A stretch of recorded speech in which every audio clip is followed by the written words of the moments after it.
The harsh fluorescent lights buzzed overhead, making my already pounding headache worse. My fingers trembled as I clutched my worn leather purse against my chest like a shield. The metallic taste of fear coated my tongue as I stood in the cavernous office, feeling smaller with each passing second. "Sit down," the Mafia boss said coldly, his voice cutting through the silence like a blade. "You're not leaving until you tell me the truth." My legs nearly buckled beneath me as I lowered myself into the plush leather chair across from his massive mahogany desk. How had my life spiraled to this point? Just 3 weeks ago, I was Ellie Morgan, 26-year-old single mother, working double shifts at Bellini's, an upscale Italian restaurant on the city's east side, stretching every dollar to provide for my 4-year-old daughter Lily. Now I was here, facing the most dangerous man in the city, with nowhere to run. I should have called in sick that night. The thought had crossed my mind when Lily's babysitter almost canceled.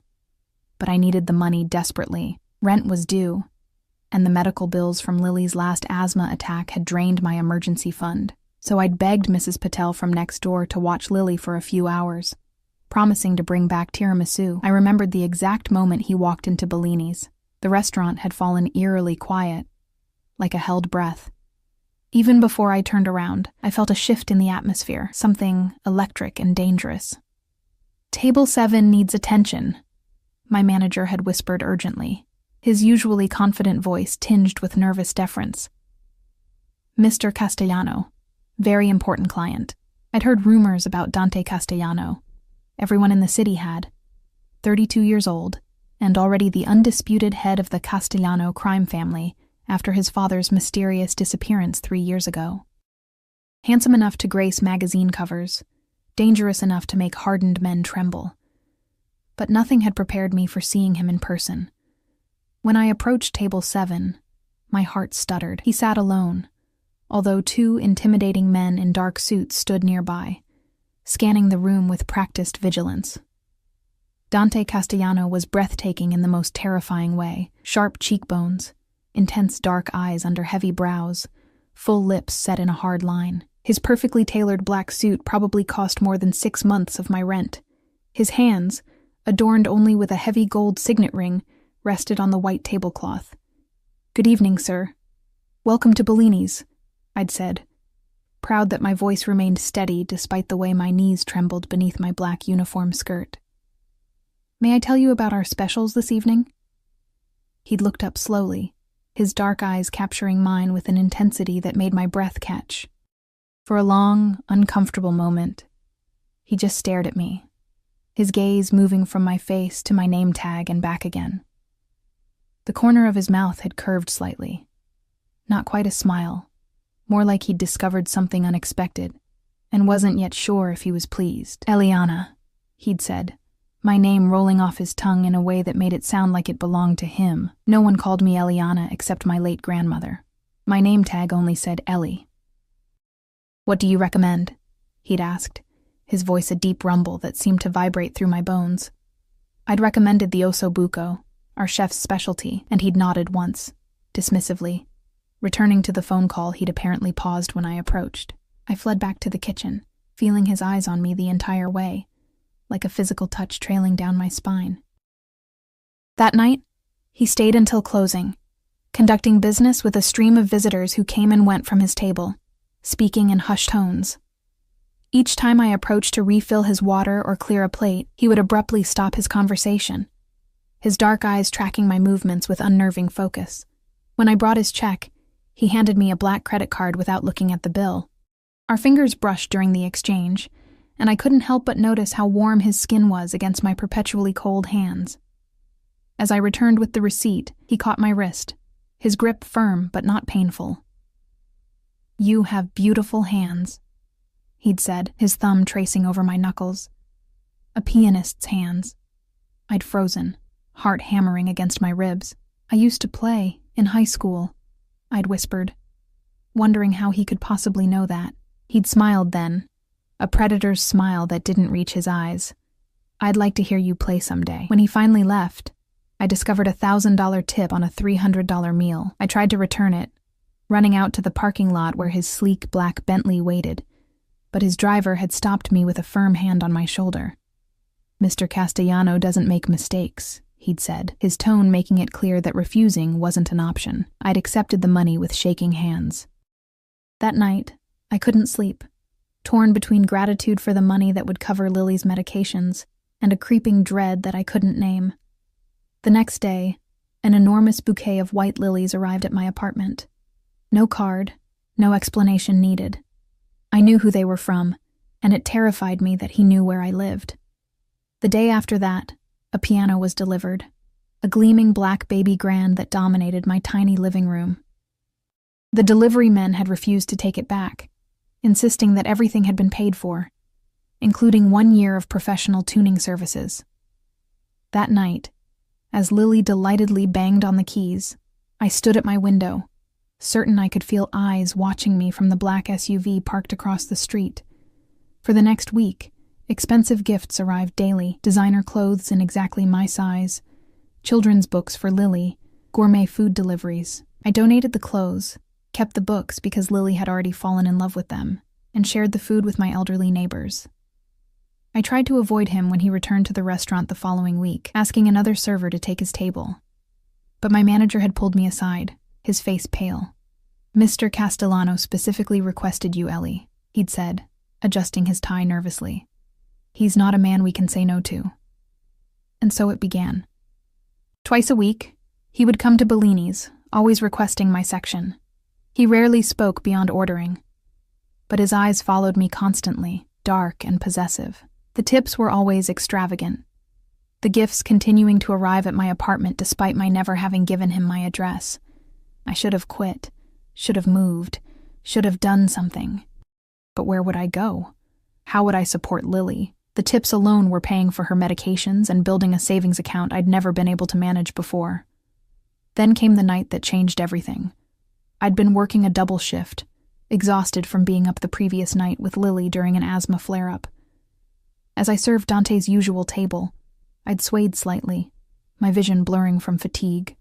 Before I could fall, his hand shot out, steadying me, his grip firm around my waist. "When did you last sleep?" he'd demanded, his voice low but sharp. "I'm fine," I'd insisted, mortified. "Just a long day." He'd studied my face, noting the dark circles under my eyes.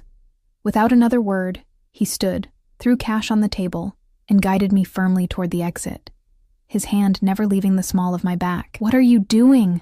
I'd hissed, trying to pull away without creating a scene. "Taking you home. You can barely stand. I can't leave." "My shift is over," he'd finished, nodding to my manager who seemed to shrink under his gaze. "Get your things."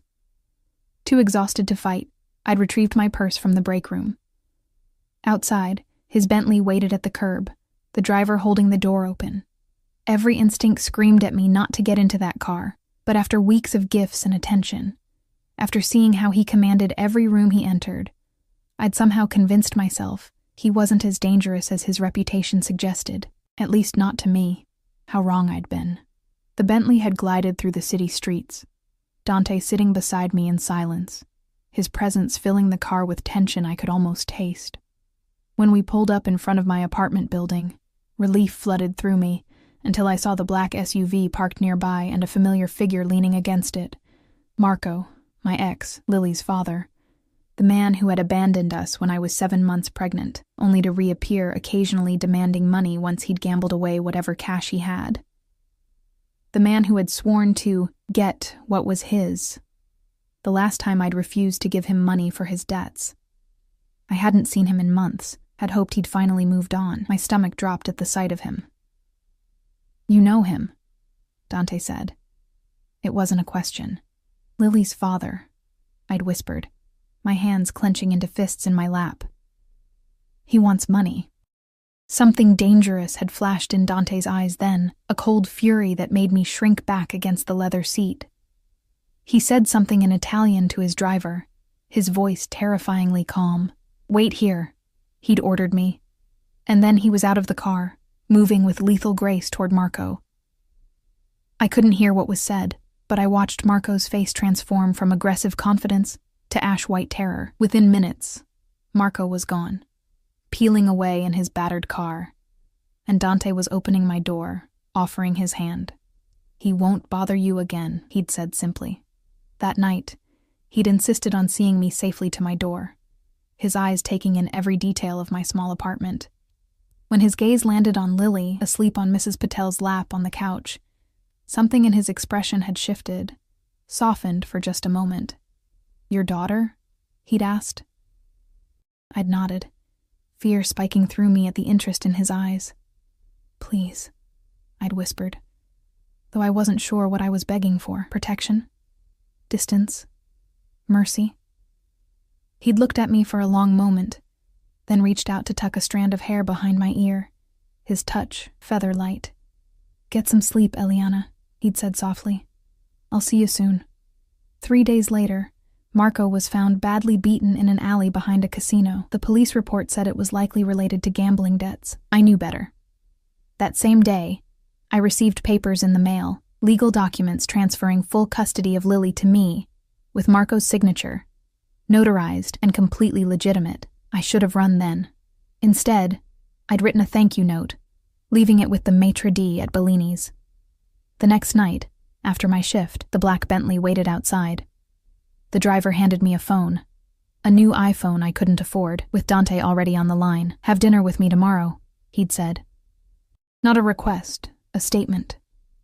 And foolishly, feeling indebted, curious, and yes, undeniably drawn to him despite my fear, I'd agreed.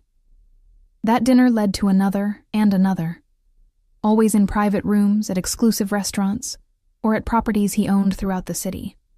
Always surrounded by his security, always controlled environments where his word was law. I told myself I was playing a dangerous game for Lily's benefit. With Dante's attention came financial security, protection, opportunities for my daughter I could never provide on my own. I told myself I could handle it, that I understood the boundaries. I was a fool. And now, 3 weeks after that first dinner, I sat across from him in his office, my heart pounding so loudly I was certain he could hear it. My simple black dress, another gift, suddenly felt too tight, too revealing. The diamond bracelet around my wrist, which I'd reluctantly accepted just yesterday, felt like a shackle. I said, "Tell me the truth." His voice cut through my thoughts, dragging me back to the present. He leaned forward, his dark eyes boring into mine. On his desk sat a manila folder, and my blood ran cold as he flipped it open to reveal photos. Me, earlier that day, meeting with Detective James Riley in a coffee shop across town. "It's not what you think," I said, my voice barely audible even to my own ears. "No?" Dante stood in one fluid motion, circling the desk until he loomed over me. His cologne, expensive and subtle, notes of cedar and something darkly spiced, enveloped me as he leaned down, one hand on each armrest of my chair, caging me in. "Then explain to me, cara mia, why the woman I've welcomed into my life is meeting secretly with a police detective. Explain to me why you would betray my trust this way." The hurt in his voice, buried beneath layers of cold anger, was what frightened me most. In the weeks I'd known him, I'd come to recognize that beneath the ruthless exterior was a man driven by a code of loyalty that bordered on obsession. And in his eyes, I had broken that code. I swallowed hard. He approached me, at the restaurant, said he needed to talk to me about Marco. A muscle twitched in Dante's jaw. "And you didn't think to tell me this?" "I was scared," I whispered, and it wasn't a lie. I had been terrified, of the detective, of what he knew, of what Dante would do if he found out.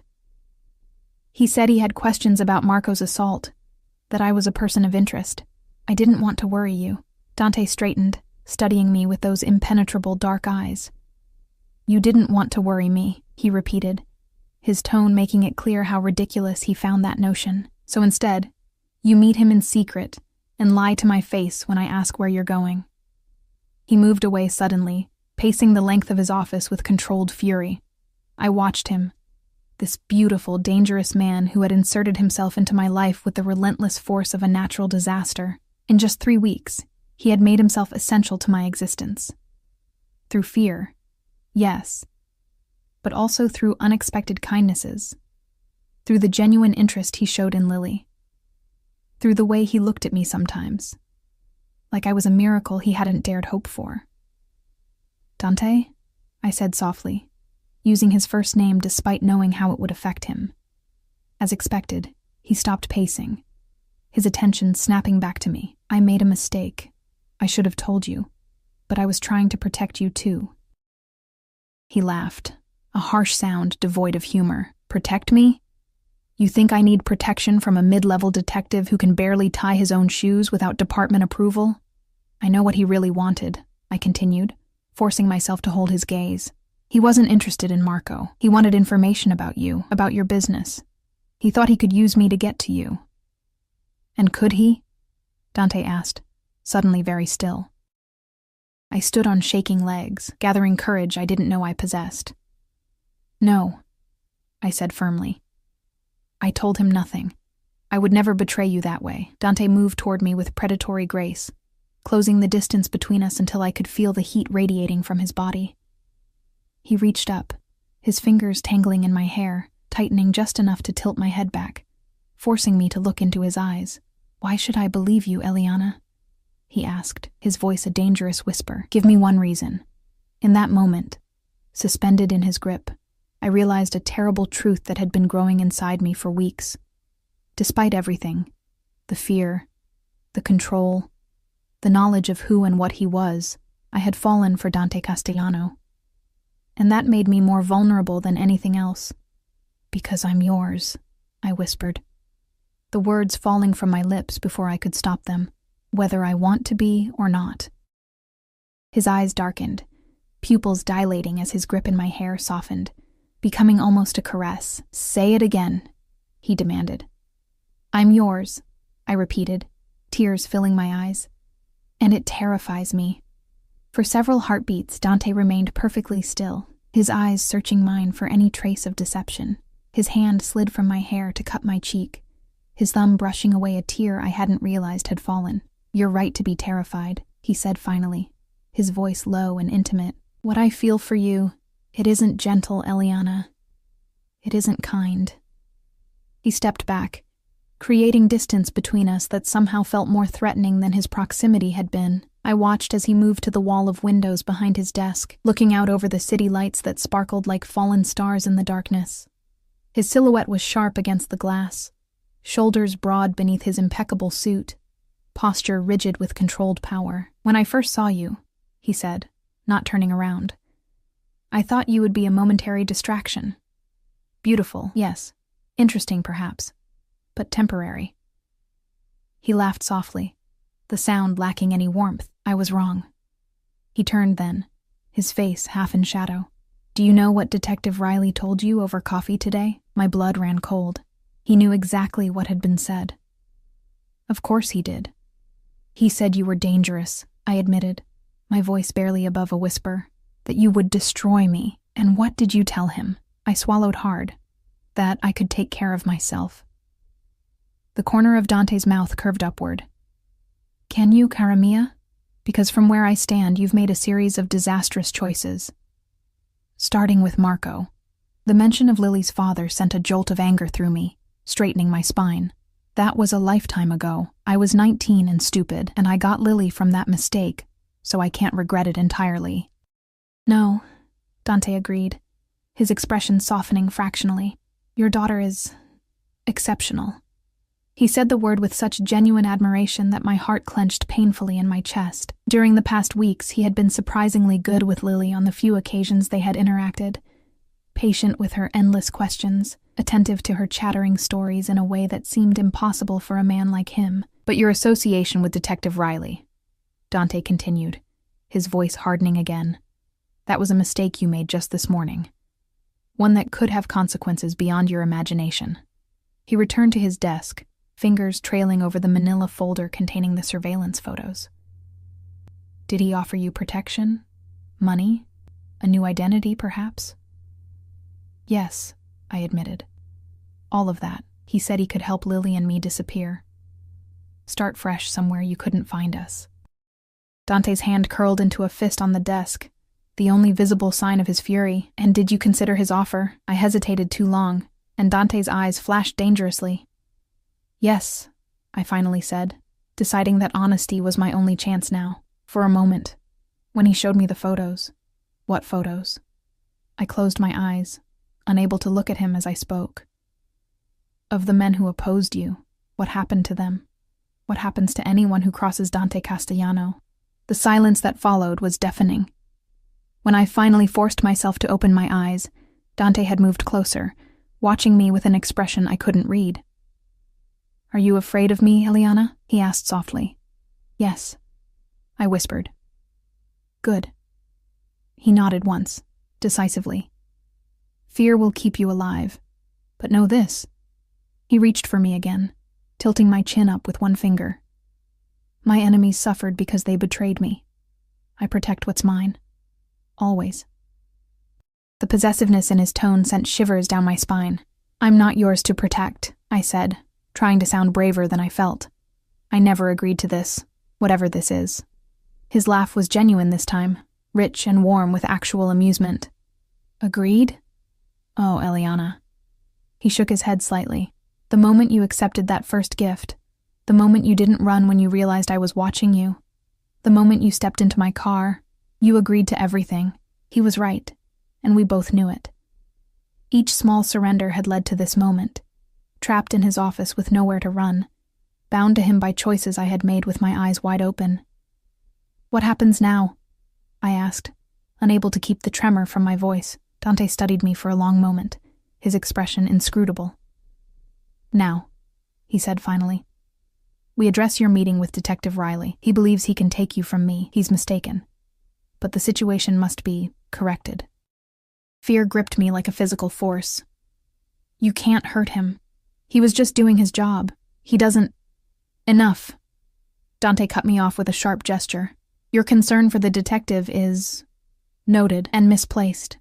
He moved to a cabinet against the wall, removing a crystal decanter and 2 glasses. "Riley is irrelevant. My concern is ensuring there are no further misunderstandings between us." He poured 2 fingers of amber liquid into each glass, offering one to me. When I hesitated, his eyes narrowed slightly. "It's just whiskey, Eliana. 30-year Macallan. If I wanted to drug you, I have far more efficient methods." I accepted the glass with shaking fingers, the crystal heavy in my hand. "What kind of misunderstandings?" "About your position in my life," he said simply, taking a sip of his whiskey. "About what I expect from you, about what I offer in return." I stared at him, the whiskey untouched in my hand. "And what exactly is my position in your life?" His dark eyes held mine over the rim of his glass. "That depends entirely on you." The room suddenly felt too warm, too small. I set my whiskey down untouched, needing to move, to think. But as I stood, Dante's hand shot out, gripping my wrist firmly. "I didn't say you could leave," he said, his voice dangerously soft. "I need to get home to Lily," I said, trying to keep my voice steady. "Mrs. Patel can't stay late tonight." His grip loosened, but didn't release entirely. "Your daughter is fine. I had Alessia pick her up from Mrs. Patel's an hour ago. She's at my penthouse with my housekeeper." Panic surged through me like an electrical current. "You took my daughter? Without my permission?" "I ensured her safety while her mother was busy betraying me to the police," he corrected coldly. "She's watching cartoons and eating ice cream. Maria is excellent with children." I yanked my arm free, fury temporarily overwhelming my fear. "How dare you? You had no right—" "I had every right," he interrupted, standing to his full height, towering over me. "You think I wouldn't discover your meeting? You think I would allow you to conspire with law enforcement against me and not take precautions?" His voice was controlled, but I could hear the rage simmering beneath. "Be grateful I only ensured Lily's safety instead of assuming the worst about your intentions." "Take me to her," I demanded. "Now." Dante regarded me coldly. "You're in no position to make demands, cara mia. Not after today." I felt tears of frustration burning behind my eyes, but refused to let them fall. "Please," I said, hating the pleading note in my voice. "Please, Dante. She'll be scared without me." Something in his expression shifted, softened marginally. "She wasn't scared," he said, his tone gentler. She was excited to ride in the fancy car and see where I live. She asked if you would be there too. The thought of my daughter happily going with Dante's people, trusting because of the connection she'd witnessed between us, made my stomach twist with guilt and fear. What had I done? What world had I allowed Lily to become part of? I need to see her, I insisted, my voice breaking. Please. Dante studied me for a long moment, then nodded once. Very well. He pressed a button on his desk phone. Bring the car around. We're going to the penthouse. Relief flooded through me, making my knees weak. Thank you.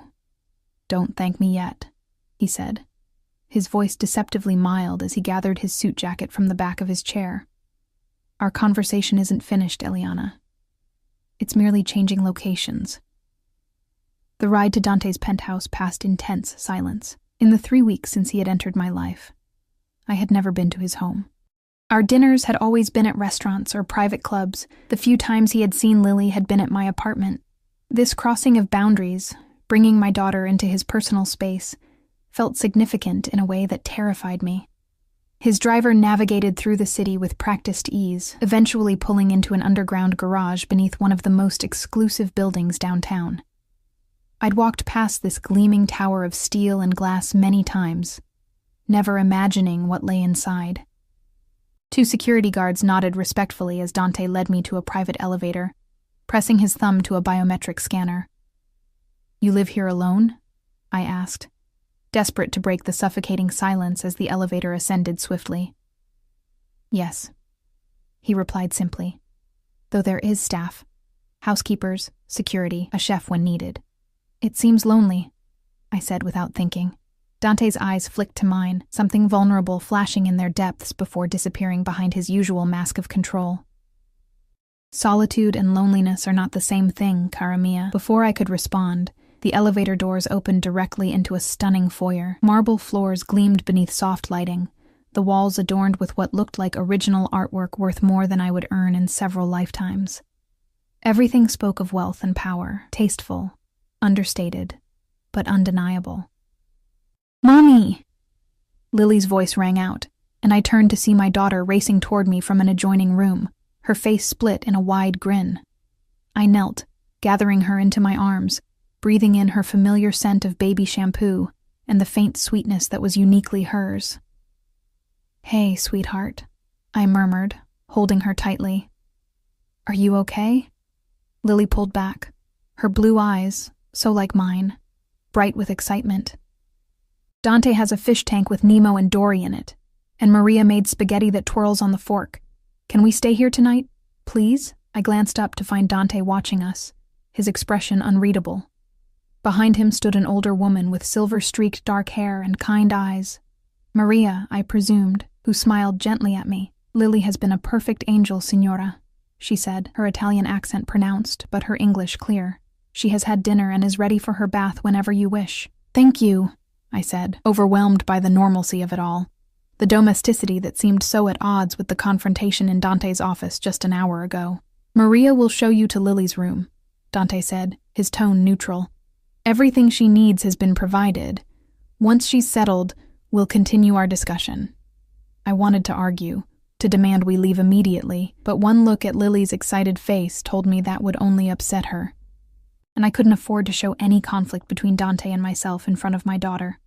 Not when I still didn't know what he intended. Come on, sweetie, I said, forcing a smile as I stood, taking Lily's hand. Let's get you ready for bed. I'll show you the way, Maria said warmly, leading us down a hallway lined with more expensive artwork. The Lily's room that Dante had mentioned turned out to be a child's paradise.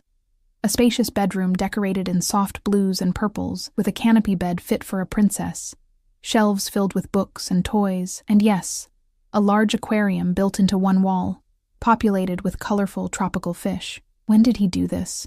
I whispered to Maria, as Lily raced to press her face against the aquarium glass, cooing at the fish. Maria's eyes crinkled with a smile. Mr. Castellano had it prepared 2 weeks ago. He said it should be ready, just in case.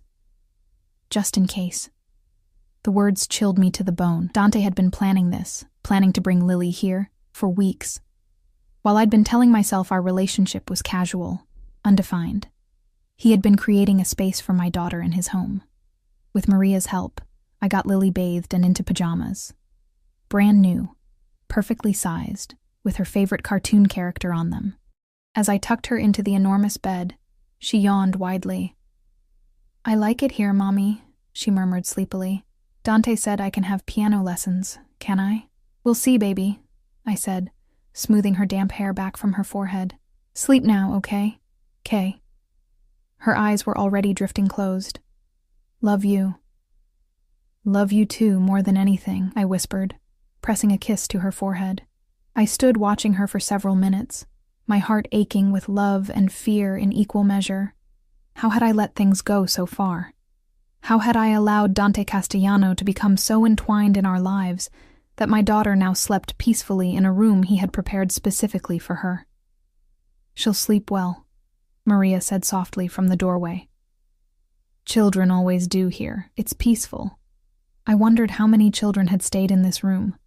How many women Dante had brought into his life before me. The thought sent an unexpected spike of jealousy through me, which I quickly suppressed. Whatever Dante and I were to each other, it wasn't exclusive. It couldn't be. Maria led me back to the main part of the penthouse, where Dante waited in what appeared to be a living room, though the term seemed inadequate for the vast space with its floor-to-ceiling windows offering a panoramic view of the city below. He had removed his suit jacket and tie, the top buttons of his shirt undone, a fresh glass of whiskey in his hand. The casual intimacy of his appearance made my heart race traitorously. "Maria, that will be all for tonight," he said, not taking his eyes off me. "Please ensure we're not disturbed." The housekeeper nodded, casting me a reassuring smile before disappearing down another hallway. "Your daughter is comfortable?"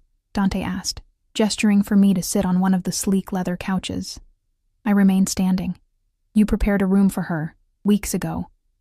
He inclined his head slightly, acknowledging the accusation in my tone. "I like to be prepared for all possibilities." "This was your plan all along," I said, anger rising again. "To bring us here. To, what? Make us prisoners in your gilded cage?" Dante's expression darkened. "Is that what you think?" He set his glass down with deliberate care. "That I'm keeping you prisoner? What would you call it?" I challenged, reckless now that Lily was safely asleep. "You tracked my movements, photographed me, took my daughter without my knowledge, and now you've brought us here under duress. If not prisoners, what are we?" He moved toward me with predatory grace, stopping just short of touching me. "Guests," he said simply. "For now." "And if we want to leave?" His dark eyes bore into mine. "Do you, truly? Because I don't think you do, Eliana. I think you're afraid. Not of me, but of what you feel for me." His words struck too close to the truth, and I took a step back. "You don't know what I feel, don't I?" He followed my retreat, closing the distance between us again. "Your pulse races when I'm near." His fingers brushed the hollow of my throat, where my heartbeat betrayed me. "Your pupils dilate when I touch you." His hand slid up to cut my cheek. "And when I kissed you last week, you responded with such hunger it took all my control not to take you right there." Heat flooded my face at the memory. We had been in his car, parked outside my apartment after another dinner. His kiss had started gentle, questioning, but had quickly grown demanding, consuming. I had melted into him, returning his passion with an intensity that had shocked me until he had abruptly pulled away, his breathing ragged. "That doesn't mean I want this," I insisted, gesturing around at his penthouse, at the evidence of his criminal empire. "I don't want Lily involved in your world." "My world," he repeated, something like hurt flashing in his eyes. "And what do you know of my world, Eliana? What you've heard from Detective Riley? What you've gathered from rumors and innuendo?" "I know enough," I said, lifting my chin defiantly. "I know what you do, who you are." Dante laughed, the sound bitter and cold. "You know nothing." He turned away from me, running a hand through his dark hair in a rare gesture of frustration. "You think I'm some monster from a crime novel, some two-dimensional villain, the big, bad Mafia boss. He spat the last words with surprising venom. Then tell me, I challenged. Tell me who you really are. Tell me why Detective Riley was so desperate to get me away from you that he offered me witness protection. Tell me why your men put Marco in the hospital. Tell me why you've become so fixated on me and my daughter. Dante was silent for a long moment, his back to me, shoulders rigid with tension. When he finally turned to face me again, his expression was carefully neutral. Detective Riley wants you because he thinks you're my weakness, he said flatly. He thinks he can use you to get to me, to my organization. He doesn't care about your safety or Lily's. You're a means to an end for him, nothing more. And what am I to you? I asked quietly. A means to what end? Something flickered in his dark eyes. Vulnerability, perhaps. Or uncertainty. It was gone so quickly I might have imagined it. He stopped, seeming to struggle with the words. You're not what I expected to find, not now. Not like this. What does that mean? He moved to the windows, looking out at the city sprawled below. It means that for the first time in my life, I don't have a plan. I saw you, and something shifted.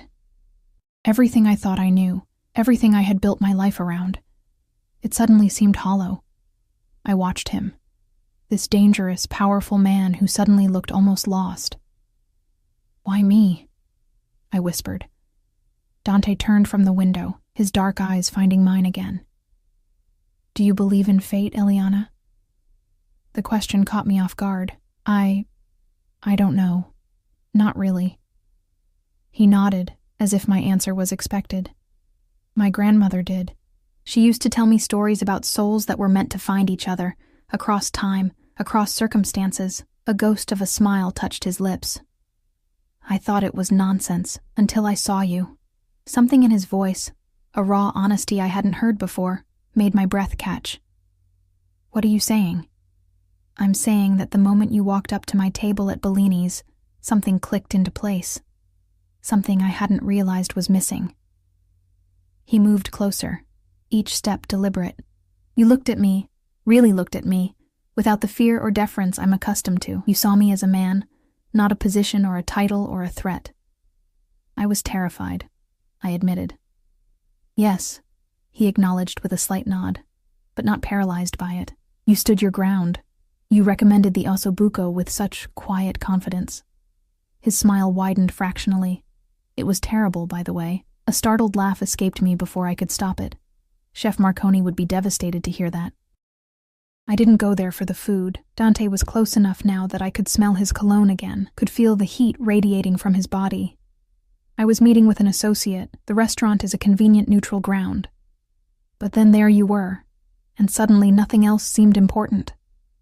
I swallowed hard, trying to maintain my composure despite his proximity. That doesn't explain why you've inserted yourself into our lives. The gifts, the attention, taking custody from Marco, preparing a room for Lily. It's too much, too fast. For you, perhaps, he conceded. For me, it feels like I've been waiting far too long already. For what? His eyes held mine, intense and unwavering. For someone worth changing for. The words hung between us, heavy with implication. I shook my head, stepping back. I can't be responsible for your redemption, Dante. That's not fair. Redemption? He laughed, the sound genuinely amused. Is that what you think I want? To be saved from my sins? He shook his head. No, cara mia. I have no illusions about redemption. My soul was forfeit long ago. Then what do you want from me? I asked, frustration edging into my voice. Everything, he said simply, the single word resonating through me like a physical touch. And in return, I offer the same. I turned away, needing distance from the intensity of his gaze.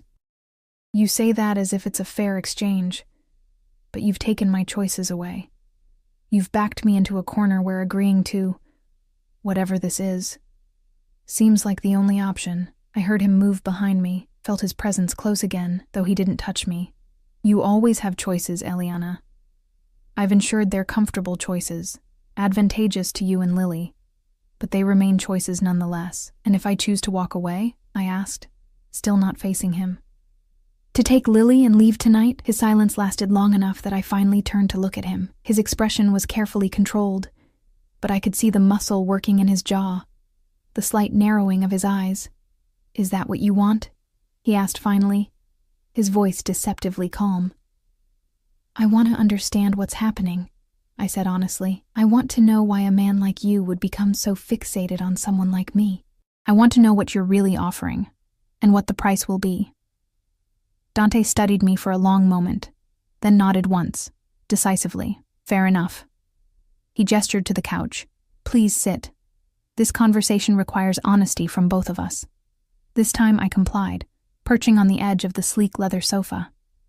Dante didn't join me immediately, instead moving to a cabinet similar to the one in his office. He removed another crystal decanter, pouring 2 glasses of what looked like brandy. "You didn't touch your whiskey earlier," he noted, offering me one of the glasses. "Perhaps this is more to your taste. My grandfather's cognac. He saved it for special occasions." I accepted the glass cautiously. "Is this a special occasion?" "Potentially." He settled beside me, close enough that our knees almost touched, but still maintaining a respectful distance. "It depends on where this conversation leads us." I took a small sip of the cognac, the liquid warming a path down my throat, then start talking. A hint of a smile touched Dante's lips at my directness. "Very well. The truth, then." He leaned back, his posture relaxed but his eyes still intense on mine. "My father disappeared 3 years ago, as I'm sure you've heard. What the rumors don't specify is that he was murdered by his own brother, my Uncle Antonio." I inhaled sharply, surprised by this unexpected beginning. "I'm sorry." Dante acknowledged my sympathy with a slight incline of his head. "My father was not a good man, Eliana. But he was my father, and family loyalty is everything in my world. Antonio betrayed that loyalty for power, for control of the organization my father had built. And you took it from him," I said, remembering the whispered stories about Dante's swift and brutal ascension. "Yes." His voice was cold now, his expression hardening. "I eliminated the cancer from our family. Antonio, his sons, everyone who conspired with him against my father." A chill ran down my spine at the casual way he spoke of murder. "And Detective Riley is investigating this?"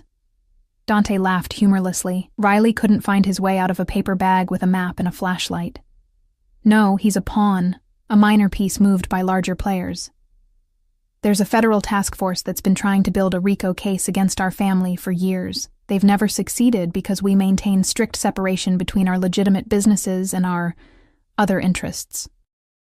"Other interests," I repeated, unable to keep the judgment from my voice. His dark eyes flashed. "Yes, Eliana, I won't insult your intelligence by pretending I'm simply a businessman. The Castellano family has operated in this city for 3 generations. We have interests in construction, waste management, shipping, real estate, all legitimate. And yes, we also control certain aspects of the city's less reputable economy. Drugs, prostitution, gambling." "No drugs," he said firmly. "That line we do not cross. As for the rest," he shrugged one shoulder elegantly. "People will always seek pleasure, comfort, risk. We merely facilitate and protect." "And when someone crosses you?" I asked quietly, thinking of the photos Riley had shown me, of men beaten beyond recognition, of crime scenes too gruesome to describe. Dante's expression turned dangerous. "When someone betrays me, they pay the price, as Marco discovered." I flinched at the mention of Lily's father. What did Marco do exactly? Besides abandon us? Something shifted in Dante's eyes. Guilt, perhaps, or hesitation. "Marco owes money to dangerous people. People even I hesitate to cross. When I began showing interest in you, they saw an opportunity. They approached Marco, offered to forgive his debts if he would provide information about me. About my movements. Through you." "What?" I set my glass down with trembling hands. "Marco was using me to spy on you?" "He was planning to," Dante corrected. "That day outside your apartment, he wasn't there just for money. He was there to reconnect, to work his way back into your life, to use you and Lily as pawns against me. The thought made me physically ill. How do you know this? I have sources everywhere, cara mia. Dante's voice softened slightly. When I realized his intentions, I made him a different offer. His debts paid, full legal surrender of parental rights to Lily, and his continued health, in exchange for his permanent absence from your lives. You threatened him, I said, but there was little heat in my accusation. After everything Marco had done, after abandoning us, only to return with such manipulative intentions. I persuaded him, Dante corrected. The beating came later, when he attempted to renege on our agreement. He approached you at the grocery store last week, did he not? I stared at Dante in shock. How did you... I told you, I have eyes everywhere. His expression darkened. He was warned what would happen if he contacted you again. He chose to ignore that warning. The grocery store. Last Tuesday. Marco had appeared suddenly in the produce section, his usual charming smile in place, asking about Lily, commenting on how good I looked. I'd been coldly polite, ending the conversation quickly. I hadn't thought it significant enough to mention to Dante. Clearly, that had been a mistake. You had him beaten because he spoke to me in public? I asked, horrified despite my complicated feelings toward Marco. I had him beaten because he violated an agreement that protected you and Lily. Dante corrected sharply, because he intended to use your daughter as leverage against me. Because he would have put you both in the crosshairs of people who would not hesitate to hurt you to get to me. The vehemence in his voice, the genuine concern for Lily's safety, gave me pause. These people Marco owed money to? They're that dangerous? Dante's expression turned grim. The Vega cartel doesn't believe in collateral damage. They embrace it. Their philosophy is that fear is maintained through unpredictable violence. If Marco had continued his association with you while working for them, you and Lily would have become targets the moment he became expendable. Fear clutched at my heart. And are we still in danger from them? No, Dante said firmly. I've made it abundantly clear that you and Lily are under my protection. Even the Vegas aren't foolish enough to cross that line. Not yet. At least, not yet, I repeated, anxiety churning in my stomach. Dante leaned forward, taking my hands in his. His touch was warm, surprisingly gentle. This is my world, Eliana. I won't pretend it isn't dangerous. But I can promise you this. There is no safer place for you and Lily than by my side. No one would dare harm what belongs to me. We don't belong to you, I said automatically, though I didn't pull my hands away, don't you? His thumbs traced circles on my palms, sending shivers up my arms. Tell me honestly, in these past weeks, haven't you felt it? This connection between us? This inevitability? I wanted to deny it, to maintain the fiction that I'd been an unwilling participant in whatever was growing between us, but the truth was more complicated. Yes, I had been afraid of Dante, wary of his power and reputation. But I had also been drawn to him from that first night at Bellini's, to his intensity, his focus, the way he looked at me as if I were the only person in the world worth seeing. I've felt something, I admitted reluctantly, but that doesn't mean I want this life for Lily. What life do you want for her? Dante asked, his voice gentler than I'd ever heard it.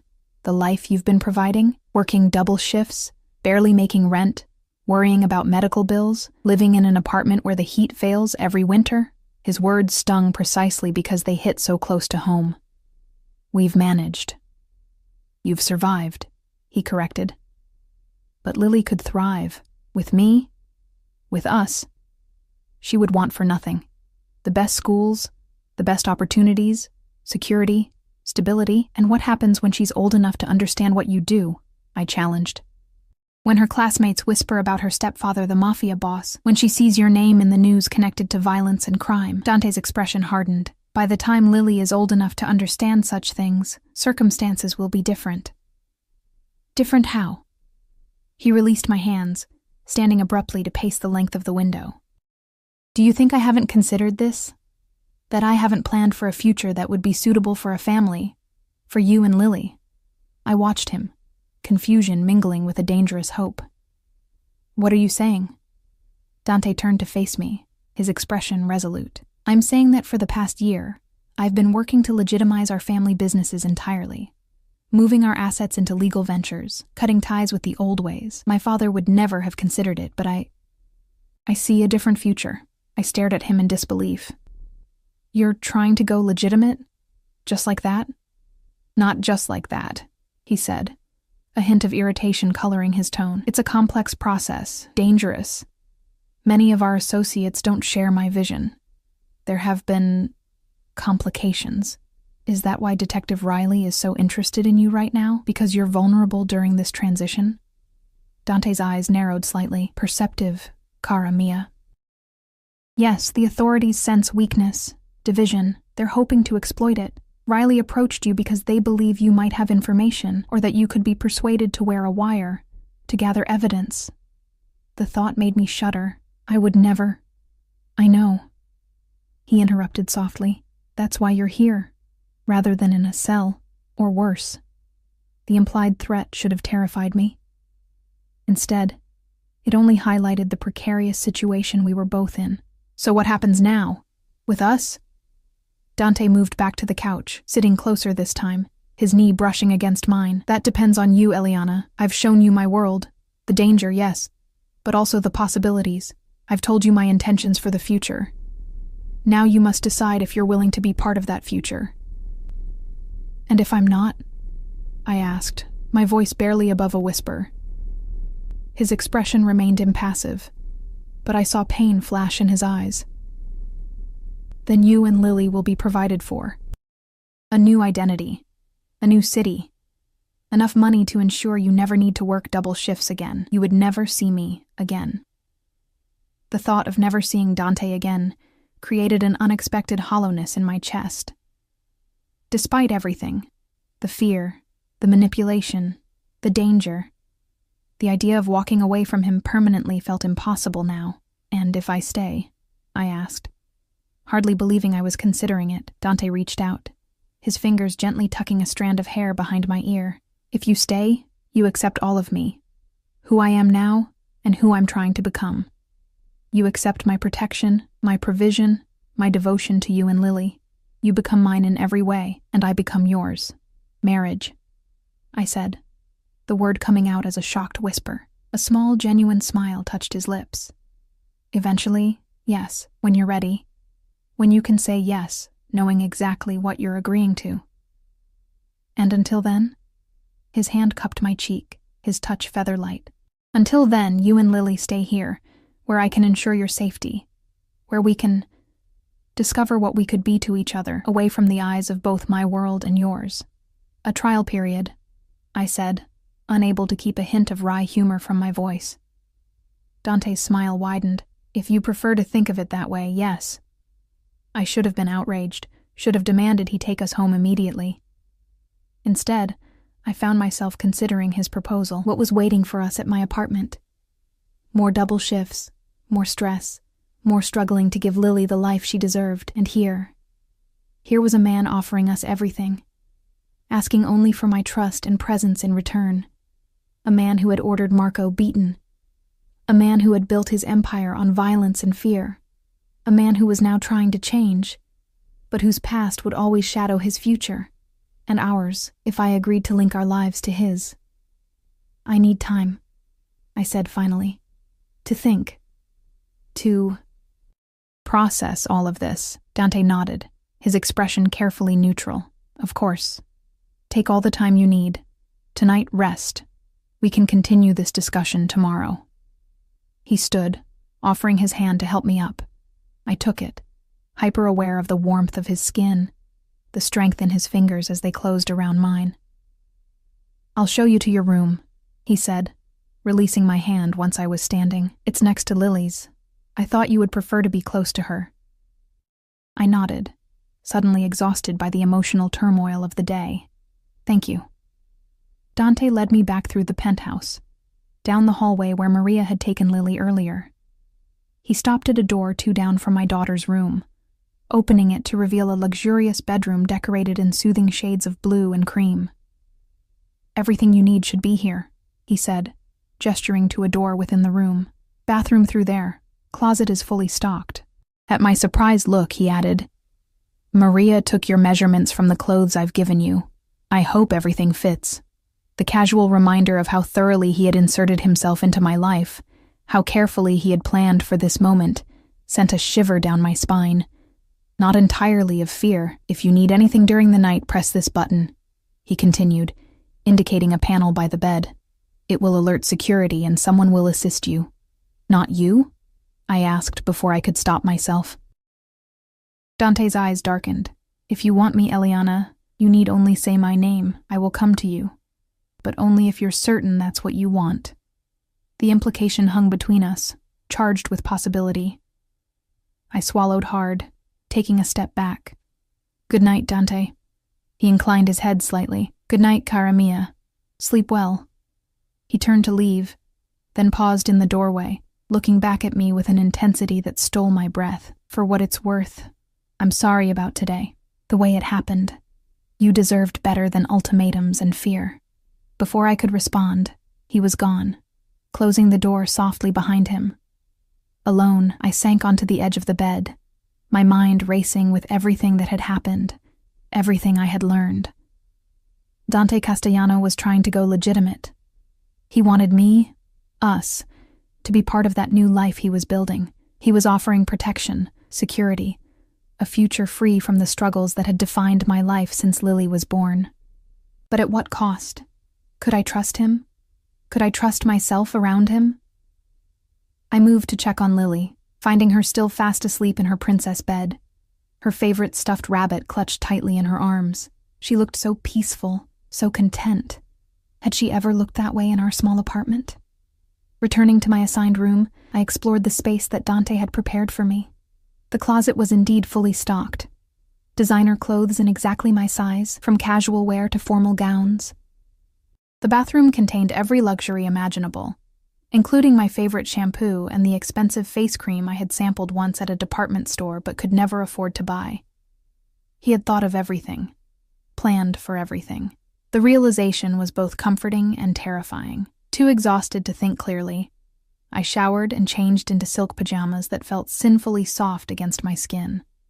As I slipped between sheets with a thread count higher than I could imagine, I tried to make sense of the day, of the choices before me. Dante was dangerous. I had no illusions about that. He had built his power through violence and intimidation, but he was also trying to change, to build something legitimate, something lasting, something he wanted to share with me and Lily. Could people like Dante truly change? Or was I fooling myself, seeing only what I wanted to see, hearing only what I wanted to hear? As sleep claimed me, one thought echoed through my mind. By this time tomorrow, I would have to make a decision that would change our lives forever. Stay with Dante, accepting everything that choice entailed, or walk away from him completely. Neither option felt possible, neither option felt right, yet somehow, in the morning, I would have to choose. I woke to sunlight filtering through sheer curtains and the disorienting sensation of unfamiliar surroundings. For a moment, I lay perfectly still. The events of yesterday rushing back in a disjointed flood. Dante's office, the confrontation, the revelation about Marco, the offer that wasn't really an offer. A soft knock at the door pulled me from my thoughts. Miss Eliana? Maria's gentle voice called. Are you awake? Yes, I replied, my voice still rough with sleep. Come in. The door opened to reveal Dante's housekeeper balancing a tray laden with breakfast. Fresh fruit, pastries, a pot of coffee that smelled divine. Behind her, Lily bounced on her toes, already dressed in jeans and a pink sweater I'd never seen before, her dark curls neatly braided. Mommy, wake up, she exclaimed, darting past Maria to launch herself onto the bed. Dante's taking us to the aquarium, the big one with sharks. I sat up slowly, trying to process this information. Is he now? Maria set the tray on a side table, smiling apologetically. Mr. Castellano thought the little one might enjoy an outing today. He mentioned you both might be feeling confined. Her kind eyes met mine, conveying understanding I hadn't expected. He said to tell you there is no pressure. If you prefer to stay here today, I would be happy to take Lily to the aquarium instead. I pulled Lily close, breathing in the familiar scent of her shampoo, the expensive brand I could rarely afford, but that she apparently now used regularly in Dante's home. "When is this aquarium trip supposed to happen?" "In an hour," Maria replied. "Mr. Castellano is in his study taking calls. He said to join him when you're ready, no rush." When Maria had left, closing the door softly behind her, I turned to Lily. "Did you sleep okay, sweetheart?" She nodded enthusiastically. "My bed is so bouncy, and Maria made pancakes shaped like fishies for breakfast. Can we live here forever, Mommy?" The innocent question sent a pang through my heart. "We'll see, baby. I need to talk to Dante first. Grown-up stuff." "Boring," Lily pronounced with the dismissive confidence of a 4-year-old. "Can I go watch cartoons? Dante has all the channels." I smiled despite myself. "Go ahead. I'll come find you after I get dressed." After Lily skipped out, I forced myself to eat some of the breakfast Maria had brought, though anxiety had stolen my appetite. The coffee, at least, was perfection. Strong and smooth, undoubtedly some rare, expensive blend. Everything in Dante's world seemed designed to remind me of the vast gulf between his lifestyle and mine. I showered quickly, then faced the closet with its intimidating array of designer options. Finally, I selected jeans that fit like they'd been custom-made for me, and a simple cashmere sweater in a deep blue that brought out my eyes. The woman who stared back at me from the mirror looked polished, well-rested, and completely unlike the exhausted waitress who had caught Dante Castellano's eye 3 weeks ago. Was that why he was attracted to me? The challenge of transformation? Of molding me into the perfect accessory for his new, legitimate life? The thought stung, but I pushed it aside. I needed clarity, not insecurity, if I was going to navigate the conversation ahead. Finding Dante's study proved easy. I simply followed the sound of his voice, speaking rapid Italian into what was presumably a phone. The door stood ajar, and I paused outside, watching him unobserved for a moment. He paced behind a massive desk, phone to his ear, his free hand gesturing emphatically as he spoke. He'd dressed casually today, dark jeans and a charcoal sweater that did nothing to diminish his commanding presence. Without the armor of his tailored suits, he looked younger, almost approachable. Almost. As if sensing my presence, he turned suddenly, his dark eyes finding mine.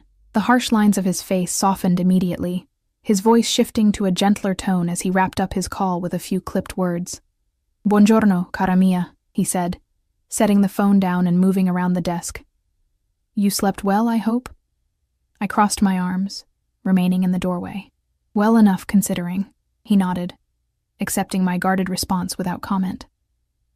"Maria told you about the aquarium?" "She did." Lily's very excited. "And you?" he asked, studying me carefully. "Would you prefer to stay here today, to have some time alone?" The consideration surprised me. I thought I wasn't allowed to leave your sight after yesterday's indiscretion. A flash of regret crossed his features. "I reacted poorly yesterday. The thought of losing you to Riley, to witness protection." He shook his head slightly. "It was not my finest moment." "No, it wasn't," I agreed, unable to keep the edge from my voice. "Threatening me, taking my daughter without permission. Those aren't actions that inspire trust, Dante." He moved to a seating area by the windows, gesturing for me to join him. After a moment's hesitation, I did, choosing an armchair rather than joining him on the sofa.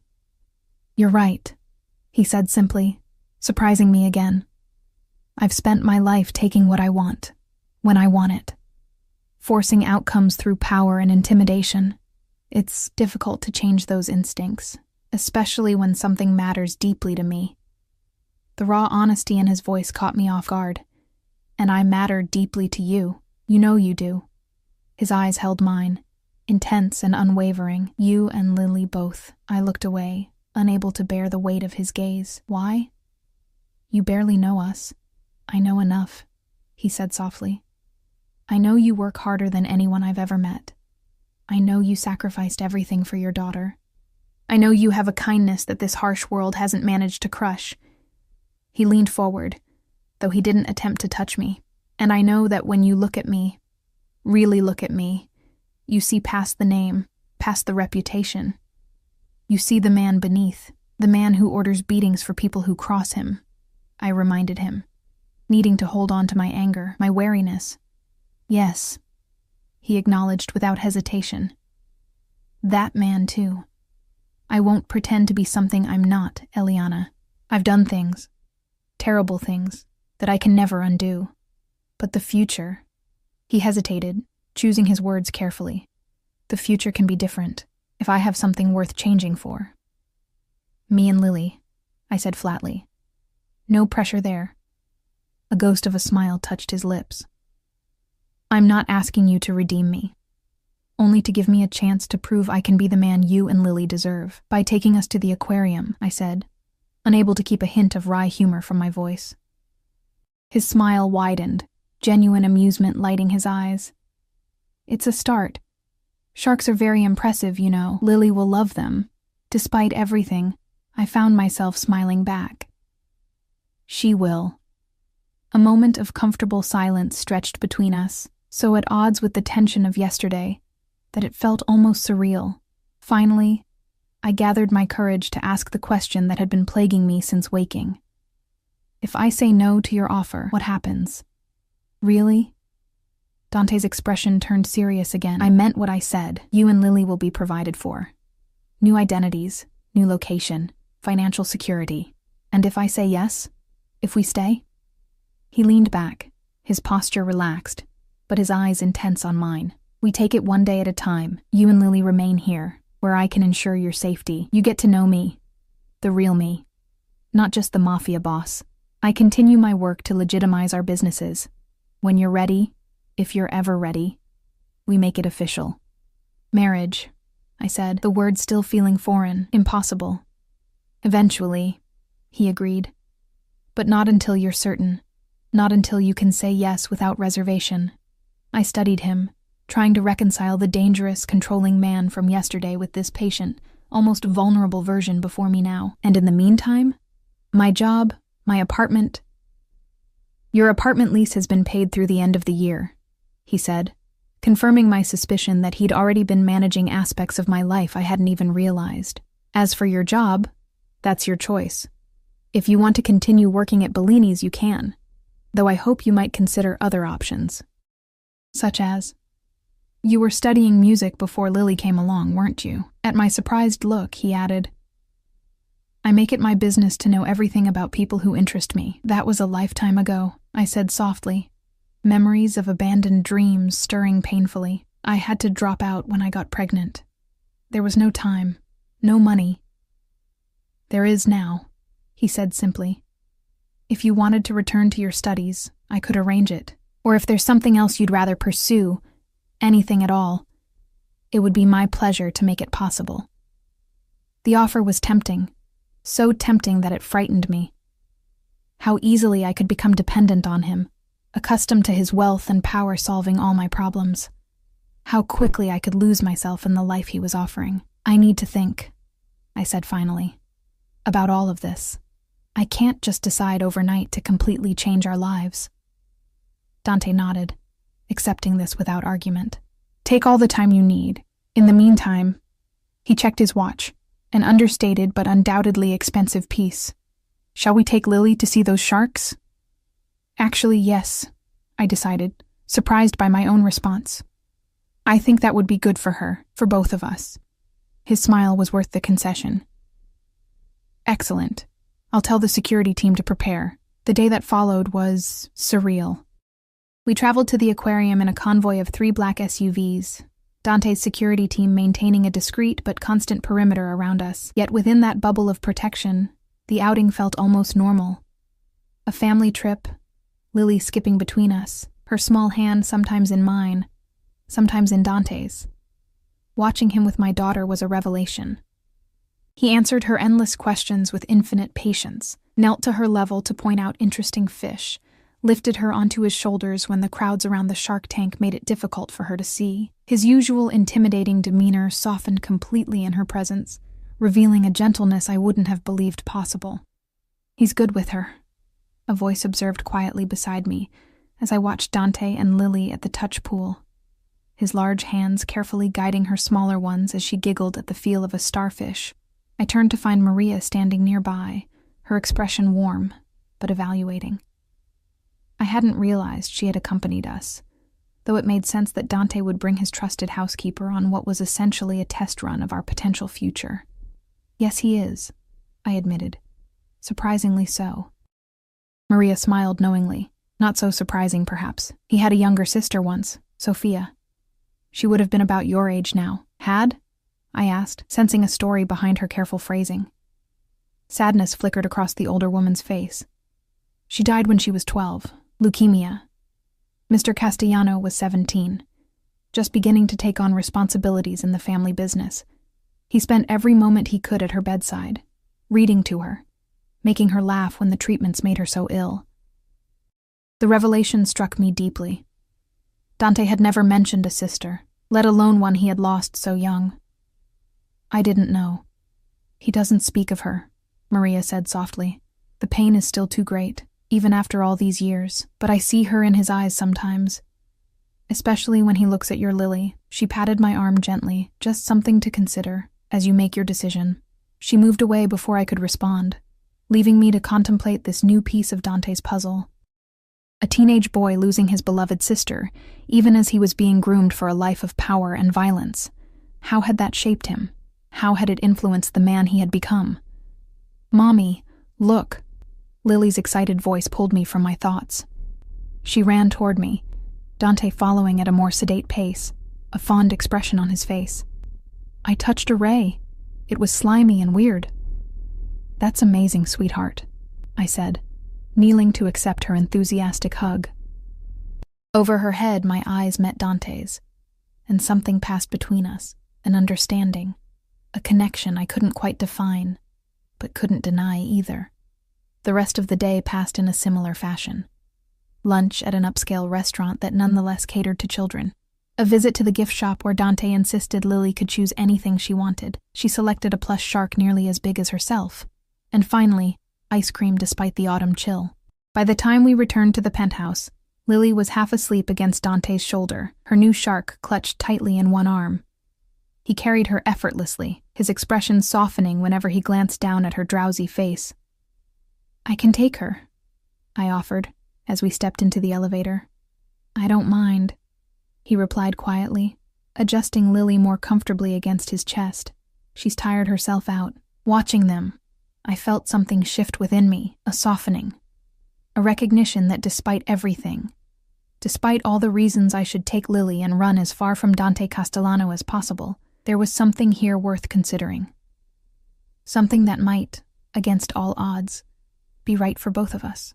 After Dante gently laid Lily in her bed, still clutching her shark, we retreated to the living room. The sky outside the floor-to-ceiling windows had darkened, the city lights creating a glittering backdrop that seemed designed for serious conversations. Thank you for today, I said, settling onto the sofa. Lily had a wonderful time, as did I, Dante replied, his voice genuine. He hesitated, then added, And you? Did you enjoy yourself at all, or was it merely an exercise in tolerance? The question surprised a laugh from me. Yes, I enjoyed parts of it. When I could forget about the armed guards and the circumstances that brought us here. He nodded, accepting this qualified response. Would you like a drink? Wine, perhaps? Please, I agreed, realizing I could use something to steady my nerves for the conversation ahead. Dante moved to a built-in bar, selecting a bottle and 2 glasses with practiced ease. Maria told you about Sophia, he said without preamble, his back still turned to me. I froze, caught off guard by his directness. Yes. I'm sorry. I didn't mean to pry. It's all right, he interrupted, turning to hand me a glass of deep red wine. Maria has been with my family since before I was born. She loves me in her way, and she's trying to help you understand me. He settled beside me on the sofa, closer than before but still maintaining a respectful distance. So, ask whatever you want to know about Sophia, about my past. Tonight is for truths. I sipped my wine, gathering courage. What was she like? Your sister? A genuine smile touched his lips, warming his usually hard eyes. Stubborn, brilliant, fearless. Even at 12, even when she was so sick she could barely stand. She had more courage than most grown men I've known. He swirled his wine, his gaze distant with memory. She wanted to be a doctor, used to make me play hospital with her, bandaging imaginary wounds, prescribing treatments that usually involved cookies. The image was so at odds with the dangerous Mafia boss I'd first met that I found myself smiling. She sounds wonderful. She was. His expression darkened. When she got sick, my father, he couldn't handle it. Threw himself into his work, his other women, his drinking. Left my mother and me to deal with it alone. Anger flashed in his eyes, old but still potent. I swore then that I would never be that kind of man, that I would never abandon the people who depended on me, no matter how difficult things became. Is that why you reacted so strongly to Marco? I asked softly. Because he abandoned us? Dante's jaw tightened. Partly. Men who run from their responsibilities. He shook his head in disgust, but it was more than that. When I learned he was planning to use you and Lily against me, to put you both in danger for his own benefit. There are few offenses I consider unforgivable. That is one of them. I hesitated, then asked the question that had been bothering me since our conversation the previous night. The beating, though, was that really necessary? Dante studied me, perhaps measuring how honest he should be. In my world, yes, he said finally. Warnings must have consequences, or they become meaningless. Marco knew the rules when he approached you at the grocery store. He made his choice. I flinched slightly at the coldness in his tone, so at odds with the gentle man who had carried my sleeping daughter to bed just minutes ago. Dante noticed my reaction and sighed, setting his wineglass down. This is the reality, Eliana. I am not a good man by conventional standards. I've done things, ordered things done, that would horrify you. I've built my power through fear and violence, because that was the world I was raised in. The only path I knew. Until now, I said quietly. Until this legitimization you mentioned. He nodded, his expression serious. Until now. But even as I work to transform our businesses, to build something that could withstand scrutiny, that could be acceptable in the world your daughter will grow up in, I can't erase who I've been, what I've done. And if I accept your offer, I asked, forcing myself to meet his intense gaze, if Lily and I become part of your life, how do you protect us from that past, from the enemies you've made, the violence you've caused? Dante leaned forward, his eyes never leaving mine. With everything I have, every resource, every connection, every ounce of power I've accumulated, you would be untouchable, both of you. No one is untouchable, I countered. You just said the Vegas are one concern among many, he interrupted, and they're being dealt with. By this time next year, their influence in this city will be negligible. Something in his tone made me shiver. Dealt with how? He smiled thinly. Best you don't concern yourself with those details, cara mia. But that's just it, I said, frustration rising. How can I make this decision when there's so much you won't, or can't, tell me? How can I trust that you're really changing, really creating a safer future for us, when you're still operating in shadows and violence? Dante was silent for a long moment, his expression thoughtful. You're right, he said finally. Trust requires transparency, and you deserve to understand exactly what you'd be agreeing to. He stood abruptly, offering his hand. Come with me. There's something I want to show you, curiosity overcoming caution. I took his hand and followed as he led me deeper into the penthouse, to a section I hadn't seen before. We stopped at a heavy door, where Dante pressed his palm to a scanner. After a moment, the door clicked open, revealing a room that looked like a high-tech command center. Multiple monitors displaying security feeds, financial data, and what appeared to be surveillance photos. This is my war room, Dante said quietly, leading me inside. From here, I monitor everything. Our legitimate businesses, our other interests, our enemies, our allies. He gestured to one wall of screens. These are the companies we've already transitioned to complete legitimacy. Real estate holdings, shipping contracts, construction firms, investment portfolios. I studied the displays, recognizing some of the largest development projects in the city, prestigious properties I'd only ever seen from the outside. The scale of Dante's empire was staggering. And these, he continued, moving to another section, are the operations still in transition. The screens showed what appeared to be nightclubs, casinos, private clubs, businesses that could easily serve as fronts for less legal activities.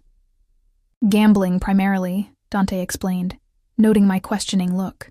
Sports betting, high-stakes poker games, exclusive casino operations.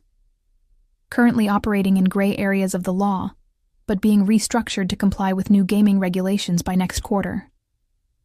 And the rest? I asked, gesturing to a third set of screens displaying what looked like warehouse operations, docks, shipping containers being unloaded. Dante's expression turned grim. The most problematic aspects of our business. Protection services, some might call it extortion. Import-export of certain restricted goods. These are the operations that must be dismantled entirely rather than legitimized. The ones causing complications, I guessed, remembering his words from the previous night. Yes. His jaw tightened. Several of my father's old lieutenants resist the changes. They see our transformation as weakness, as abandoning traditions that built our strength. Are they dangerous? To you? The question slipped out before I could stop it, revealing a concern for his safety I hadn't meant to expose. Dante's eyes softened slightly. They would be to anyone else, to me. He shrugged one shoulder, the gesture elegant despite its casual nature. I've maintained my position because I'm more dangerous than they are, but their resistance slows the process, creates messiness I'd prefer to avoid. I turned slowly, taking in the full scope of the operation visible on the screens. This is your world, I said softly. All of this power, all of this control. Yes, he agreed simply. This is what I've built, what I'm now reshaping. He moved closer, not quite touching me, but near enough that I could feel the heat of his body. And this is what I'm offering to share with you, Eliana. Not just the wealth or the protection, but the power to help direct where it goes, how it's used. To help build something that Lily could one day inherit with pride rather than shame. The magnitude of what he was suggesting took my breath away. This wasn't just about a relationship, about becoming his wife or partner in a conventional sense. He was offering me a place at his side as he transformed an empire, as he rewrote his family's legacy. I don't know anything about running businesses like these, I said, my voice barely above a whisper. You know about working hard, he countered. About sacrifice and determination, about protecting what matters. His hand found mine, his fingers entwining with my own. The rest, you can learn if you choose to. I looked down at our joined hands, the contrast striking. His skin darker than mine, his fingers marked with tiny scars I'd never noticed before, evidence of a violent past I could barely imagine. Yet his touch was gentle, his grip secure without being confining. What if I can't do this? I asked, finally voicing my deepest fear. What if I try, and I can't handle your world, your life? What happens to Lily then? Dante's free hand tilted my chin up, forcing me to meet his gaze. Then we adjust. We find a compromise. I will never trap you, Eliana. If you say yes to this, to us, it won't be a prison sentence. It will be a beginning, one we shape together. The sincerity in his eyes, the gentleness in his touch, made something shift inside me. All day, I'd been looking for reasons to say no, to take Lily and run from this dangerous, complicated man.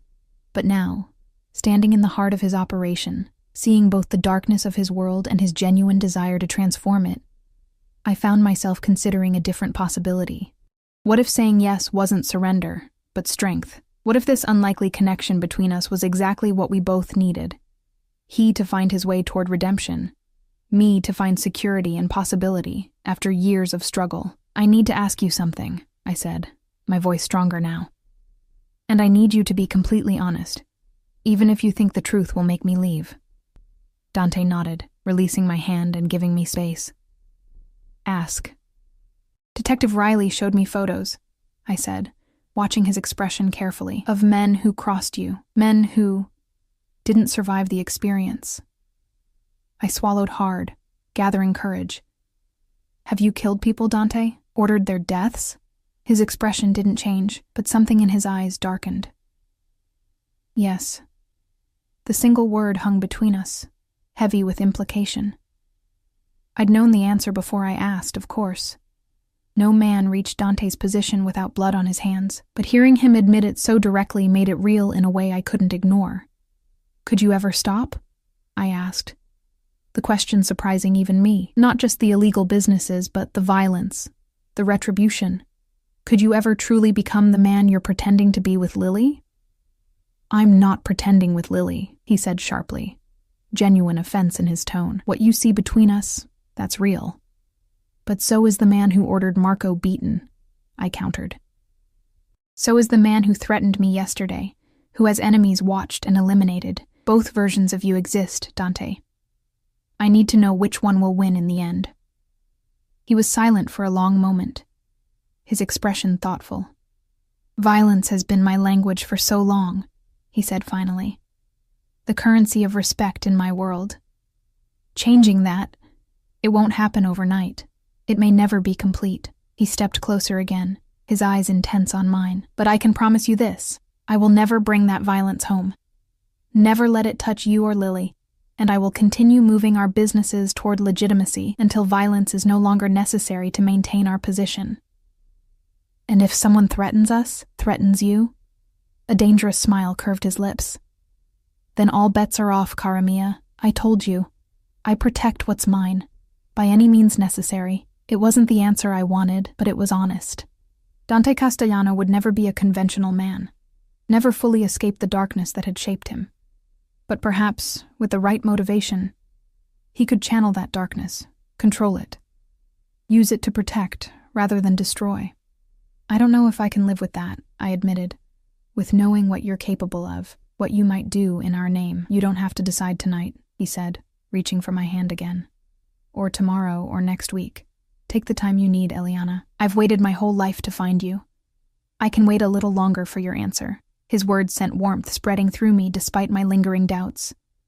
This dangerous, complicated man was offering me patience, understanding, time to consider a future I never could have imagined for myself and Lily. As we left the war room, returning to the more normal spaces of the penthouse, I found myself leaning slightly against his solid presence beside me, exhausted by the emotional weight of the past 2 days. You should rest, he said softly, noting my fatigue. It's been an overwhelming time for you. I nodded, unable to deny my exhaustion. I should check on Lily first, of course. We walked in comfortable silence to Lily's room, where I found her still sleeping peacefully, her new shark plush tucked under one arm. I brushed a kiss against her forehead, grateful for her innocent slumber, her unawareness of the complicated adult world swirling around her. When I turned back to the doorway, Dante was watching us with an expression of such naked longing that it took my breath away. In that unguarded moment, I saw everything he wanted, not just me, but this, a family, a connection to something pure and untainted by his violent past. Good night, Dante, I said softly, moving past him into the hallway. He caught my hand gently, raising it to his lips in a gesture that felt both old-fashioned and deeply intimate. Good night, cara mia. Sleep well. As I closed my bedroom door behind me, I leaned against it, my mind racing. Tomorrow, I would need to make a decision that would alter the course of our lives forever. But tonight, for the first time since this whirlwind began, I felt something unexpected settling in my chest. Hope. Dangerous, foolish, exhilarating hope that perhaps, against all odds, Dante Castellano could be exactly what Lily and I needed, and perhaps, even more incredibly, we could be what he needed too. Morning light streamed through the windows as I sat at the elegant writing desk in my room, a cup of coffee cooling beside me.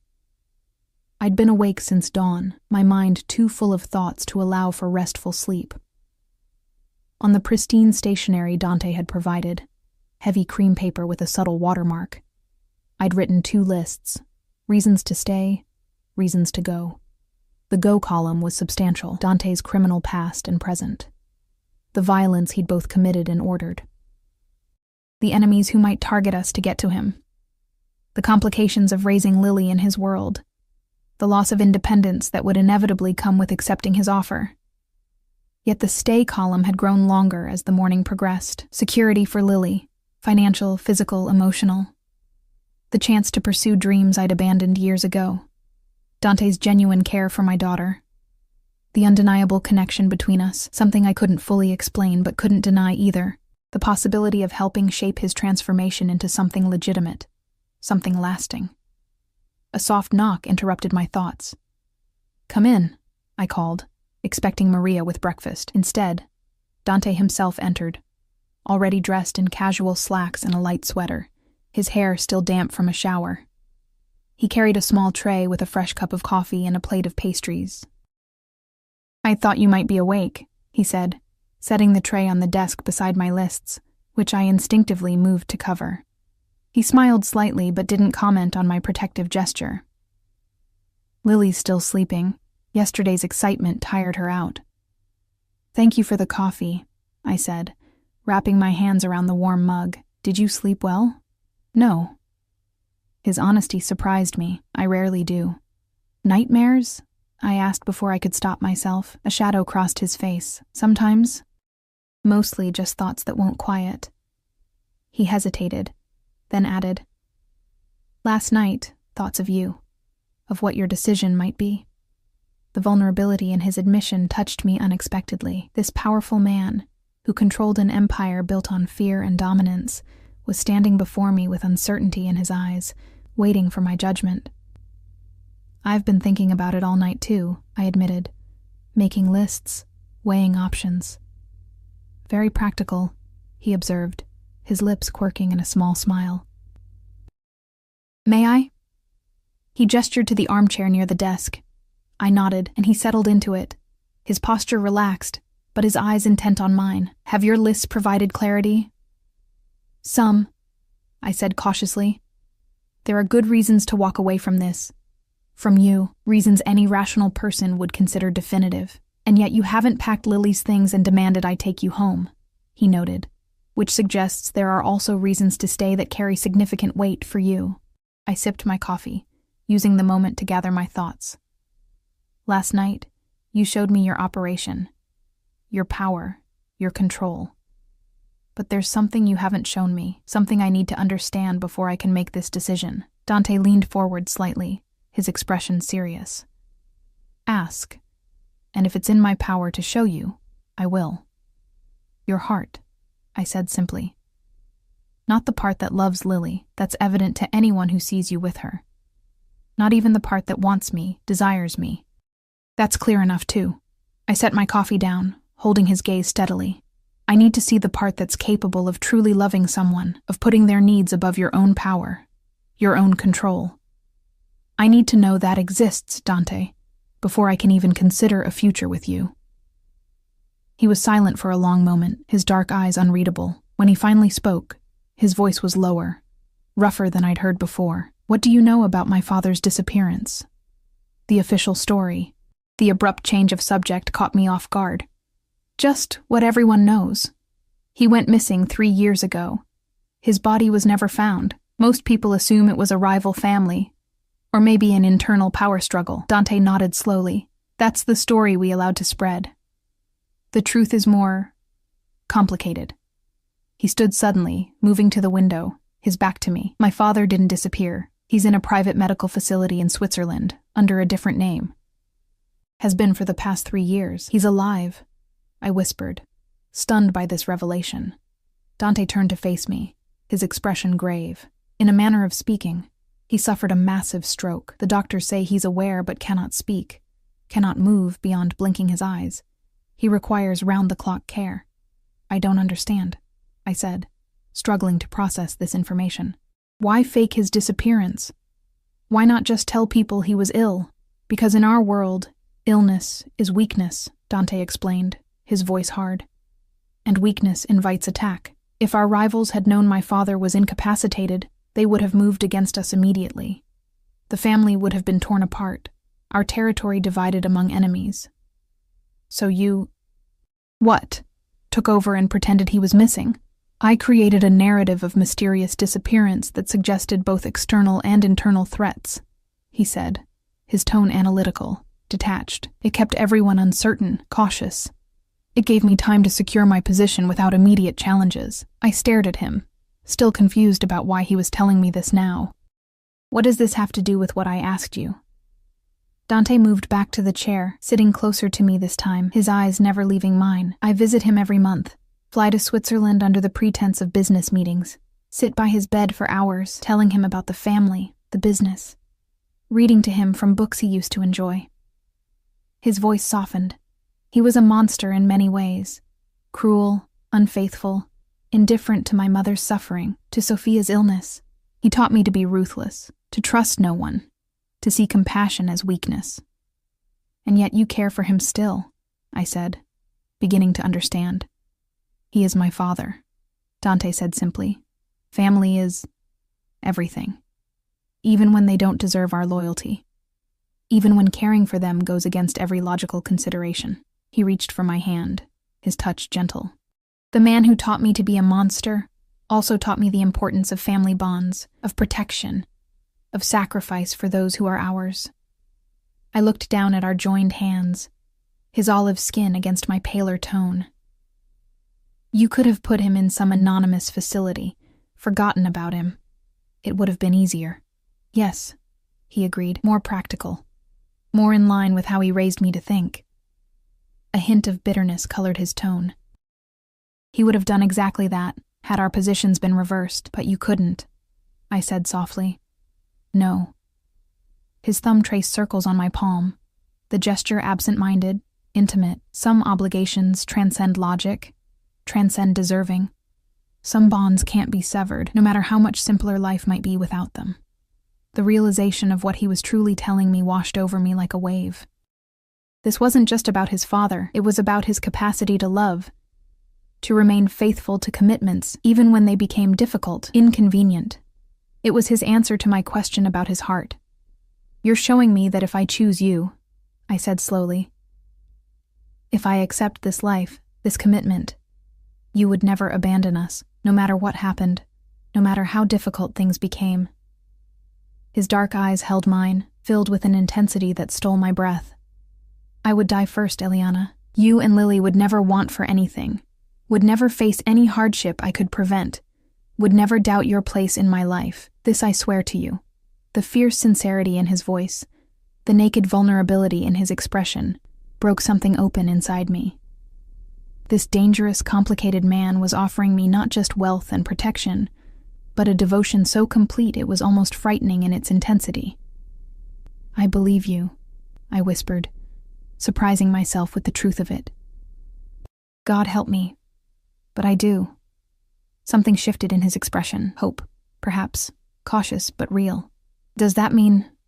It means I'm still thinking, I interrupted, needing to maintain some semblance of control over this life-altering decision. But yes, it helps, knowing that part of you exists. He nodded, accepting this without pushing further. After a moment, he asked, what would make the decision easier for you?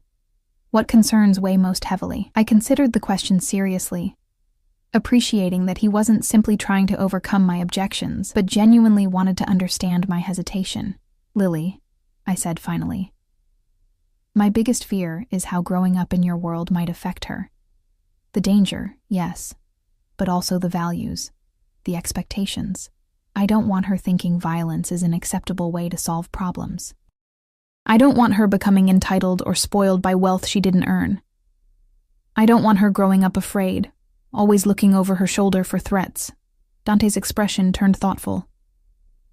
All valid concerns. What if... He paused, seeming to consider his next words carefully. What if we establish some boundaries? Certain aspects of my business, my past, would remain separate from our home life. Lily would be raised with normal expectations, normal responsibilities, despite the privilege she would enjoy. That sounds good in theory, I said skeptically. But how would it work in practice? Your world has already invaded our lives completely. Not completely, he countered. Not yet. We could establish a different home, not this penthouse, which is too connected to my business operations. A house outside the city, perhaps, with normal neighbors, normal schools, somewhere Lily could have as conventional a childhood as possible, given the circumstances. The suggestion surprised me. You'd be willing to do that? To create that separation between your work and our family life, if that's what it would take, yes. He said without hesitation. I've lived my entire life in the center of this organization, this legacy. I know better than anyone the cost of that immersion. His expression softened. I wouldn't want that for Lily or for you. And I studied him, trying to gauge his sincerity. And the legitimization you mentioned. How long would that realistically take? The major transitions, perhaps another year, he said after a moment's consideration. Some operations are more entrenched than others, but the groundwork has already been laid. By the time Lily starts school, the Castellano name could represent entirely legal enterprises. And the violence? I pressed. The enemies? The threats? His expression hardened slightly. Some risks can never be entirely eliminated, but they can be managed, minimized. With the right precautions, the right security measures, you and Lily would be safer with me than without me. He leaned forward, his gaze intense. The world is dangerous regardless, Eliana. At least with me, the dangers are known, anticipated, prepared for.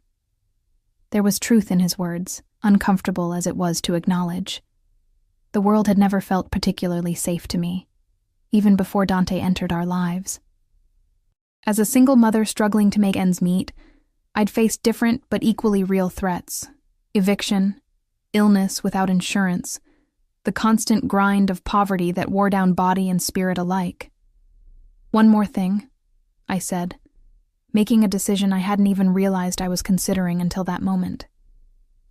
If I agree to this, to us, I need something from you. A promise. Anything, he said immediately, the readiness of his response both touching and concerning.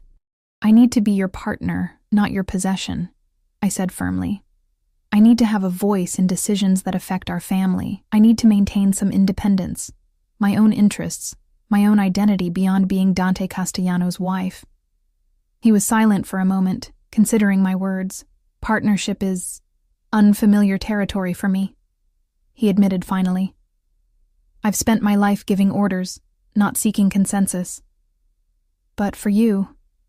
He reached for my hand again, his grip gentle but secure. For us, I can learn a different way.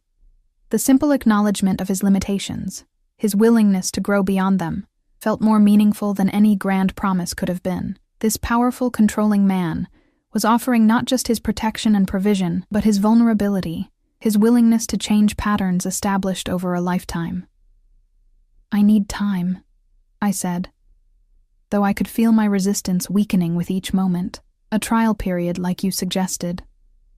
To see if this can really work before we make it permanent, hope flared in his dark eyes. Then you're considering saying yes? Before I could respond, a small voice called from the doorway. Mommy! Dante! We both turned to see Lily standing there in her borrowed pajamas, her hair tousled from sleep, her plush shark dragging behind her. Good morning, sweetheart, I said, holding out my arms to her. She patted across the room, climbing into my lap, and leaning back against my chest with the easy confidence of a child who has never doubted her welcome. Are we still at Dante's house? She asked, blinking sleepily. Yes, Piccola, Dante answered, his voice softening as it always did with her. Did you sleep well? Lily nodded, her attention already shifting to the pastries on the tray. Can I have one, please? Of course, Dante said, selecting a chocolate-filled croissant and placing it on a napkin for her. Careful, it's a bit messy. I watched as my daughter happily munched her pastry, chocolate smearing around her mouth, completely at ease in this luxury penthouse, completely comfortable with the dangerous man sitting across from us. Children had an instinct about people, I'd always believed. And Lily had accepted Dante from the beginning, had never shown a moment's fear or hesitation with him. Perhaps her instincts were better than my careful lists, my anxious deliberations. Lily, I said softly, how would you feel about staying here with Dante for a while? Not just for a visit, but living here. Her face lit up, chocolate forgotten. Really? Forever? I glanced at Dante, whose expression had gone carefully neutral, though I could see the tension in his shoulders, the hope he was trying to contain. Maybe not here exactly, I said carefully. Maybe in a house with a yard where you could have a swing set, but yes, with Dante. Would you like that? Yes. Lily bounced excitedly in my lap. Can I still have piano lessons? And can we get a puppy? Dante said maybe when we have a yard. I raised an eyebrow at Dante, who had the grace to look slightly abashed. You've been discussing pets already, have you? Hypothetically, he said, his lips quirking in a small smile. Lily squirmed off my lap, moving to Dante with the easy confidence of complete trust. Without hesitation, he lifted her onto his knee, seemingly unconcerned about chocolate stains on his expensive slacks. Can we, Dante? She asked, looking up at him with pleading eyes. Can we live in a house with a yard and get a puppy? If that's what you and your mother want, yes, he said softly, his gaze lifting to meet mine over Lily's head. The question in his eyes was clear. Was this really happening? Was I actually considering his offer? Watching them together, my bright, beautiful daughter and this dangerous, complex man who looked at her with such genuine tenderness, something settled in my chest. A certainty I hadn't expected to find so soon, so completely. Lily, sweetheart, I said, why don't you go see if Maria is in the kitchen? Maybe she'll make you some hot chocolate to go with your pastry. Okay. She hopped down from Dante's lap, pausing at the door to ask, Are you and Dante coming too? In a few minutes, I promised. We need to talk about grown-up things first. When she had skipped away, I turned back to Dante, who was watching me with an intensity that made my heart race. You're considering it, he said softly. Truly considering it. Yes, I admitted, no longer seeing any point in denying the inevitable. But I need you to understand something, Dante. If we do this, if we try to build a life together, I won't be the perfect, obedient partner you might expect. I'll question you. I'll challenge you when I think you're wrong. I'll demand better from you when it comes to Lily, to our family. Instead of bristling at my conditions, he smiled, a genuine, warm smile that transformed his usually severe features. I wouldn't want you any other way, cara mia. Your strength, your independence, these are what drew me to you from the beginning. And Lily comes first, I continued, needing him to understand completely. Always. If at any point I feel she's in danger, or being negatively influenced by your world, we leave. No negotiations, no second chances. Agreed, he said without hesitation. Her well-being is paramount. On this, we are aligned completely. I took a deep breath, hardly able to believe what I was about to say. Then, yes, we can try this. The trial period you suggested, living together, building a life, seeing if what's between us is real and lasting. For a moment, Dante remained perfectly still, as if afraid any movement might shatter this fragile agreement. Then slowly he reached for me, his hands cradling my face with infinite gentleness. May I? He whispered, his eyes dropping to my lips. In answer, I leaned forward, closing the distance between us. His kiss was nothing like the desperate passion of that night in his car. This was gentle, reverent almost, his lips moving against mine with exquisite restraint, as if I were something precious, something he feared might break. I found myself leaning into him, my hands sliding up his chest to his shoulders, deepening the kiss until I felt the careful control he was maintaining start to fray. When we finally broke apart, his breathing was uneven, his dark eyes filled with a heat that sent shivers down my spine.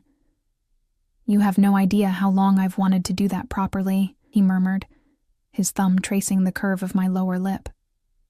I think I might, I admitted, surprised by my own boldness. I've thought about it too, more than I should have. His smile turned predatory, reminding me forcibly of exactly who and what he was. Not just the gentle man who cared for Lily, but the dangerous, powerful figure who commanded an empire through force of will and strategic violence. We should join Lily, I said, needing to break the growing tension between us. Before she comes looking for us again. Dante nodded, reluctantly releasing me and standing. Of course. But Eliana... He caught my hand as I rose, pulling me gently against him once more. This conversation isn't finished. There's much more I want to say to you. Much more I want to show you. The heat in his voice, The barely restrained desire in his eyes sent warmth spreading through me. Later, I promised, allowing myself to lean into him briefly, savoring the solid strength of him against me. We have time. Yes, he agreed, pressing a kiss to my forehead. All the time in the world now. As we walked hand in hand to find Lily, I marveled at the strange path that had led me here. 3 weeks ago, I had been a struggling single mother, exhausted and alone. Now I was preparing to join my life with one of the most powerful, dangerous men in the city. A man who looked at my daughter with genuine love, who offered me a future beyond anything I could have imagined for myself. It wasn't conventional, it wasn't safe, in the ordinary sense of the word, but perhaps, I realized, it was exactly where Lily and I were meant to be. Perhaps this unlikely connection, this impossible choice, was actually the rightest thing I'd ever done. Only time would tell. But for now, watching Dante lift Lily onto a kitchen stool, listening to her chattering excitedly about the puppy she hoped to have, seeing the genuine joy in his expression as he attended to her every word, I allowed myself to believe in possibilities I'd never dared consider before. A family, created not from conventional beginnings but from chance and choice and courage. A love, growing not from ideal circumstances but from the messy, complicated reality of two imperfect people finding something worth fighting for in each other. And a future, uncertain but filled with potential, stretching before us like an unwritten story, one we would author together, one page at a time. 6 months later. Are you ready? Dante's voice called from the hallway, a hint of impatience coloring his tone. Almost, I replied, fastening the clasp of the sapphire necklace he'd given me that morning. Just because, he'd said, though we both knew it was to mark 6 months since I'd agreed to his proposal. In the mirror, I barely recognized myself, hair elegantly styled, makeup flawless, thanks to the professional Dante had insisted on hiring for tonight's event. Designer gown-hugging curves I hadn't even realized I possessed, before months of proper nutrition, and a lifestyle that didn't involve constant physical exhaustion. The past 6 months had been transformative, in ways both expected and surprising. True to his word, Dante had found us a beautiful house outside the city, spacious but not ostentatious, with the yard Lily had so desperately wanted, and enough distance from his business operations that we could pretend, most days, that we were just a normal family. Lily had flourished, thriving in her new preschool, excelling in the piano lessons Dante had arranged, doting on the golden retriever puppy that had joined our family 3 months ago. She called Dante Papa now, a development that had brought actual tears to his eyes the first time it happened. As for Dante and me, our relationship had deepened in ways I hadn't thought possible. Behind closed doors, away from the persona he maintained for the world, he was passionate, attentive, occasionally vulnerable in ways that still surprised me.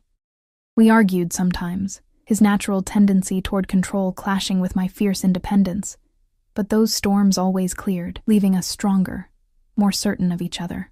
And true to his word, he had continued the process of legitimizing the Castellano enterprises.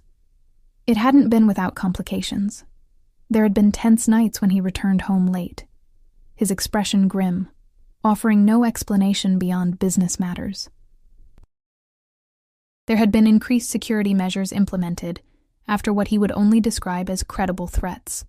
There had been whispers in the society pages about the transformation of the Castellano family's interests, speculation about the woman and child who had seemingly inspired this change. But through it all, Dante had remained steadfast in his commitment to building a future we could all share without shame or fear. Tonight marked another milestone in that journey. The grand opening of the Castellano Foundation's new children's hospital wing, named in memory of Sofia. It would be our first official public appearance as a couple, the first time I would stand beside Dante as he revealed this more legitimate, charitable face of his empire to the world. Eliana? Dante appeared in the doorway of our bedroom, resplendent in a tuxedo that emphasized his powerful frame, his dark eyes warming as they took in my appearance. You look breathtaking.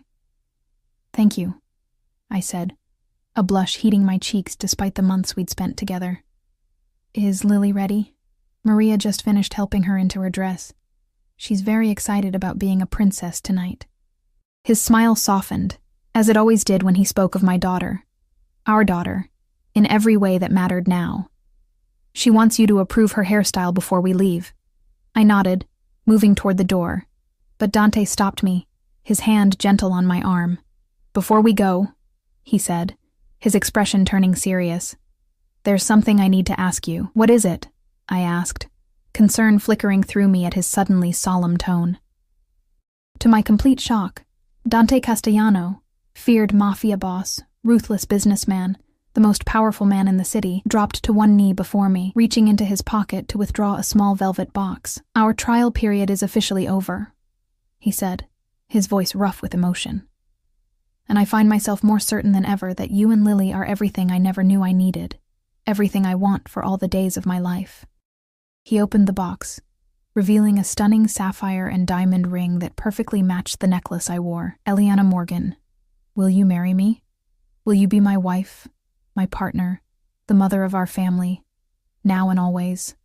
Tears blurred my vision as I looked down at this powerful man kneeling before me, offering not just wealth and protection now, but his heart, his name, his future. Yes, I whispered, my voice breaking with emotion. Yes, Dante, I'll marry you. His smile was radiant as he slipped the ring onto my finger, then rose to pull me into a kiss that promised everything words couldn't express: passion and commitment, protection and partnership. A love that had grown from the most unlikely of beginnings into something unbreakable. Mommy, Papa, look at my dress! Lily's excited voice broke us apart, both of us turning to see our daughter twirling in the doorway, resplendent in her blue party dress, her dark curls arranged in an elaborate style that matched mine.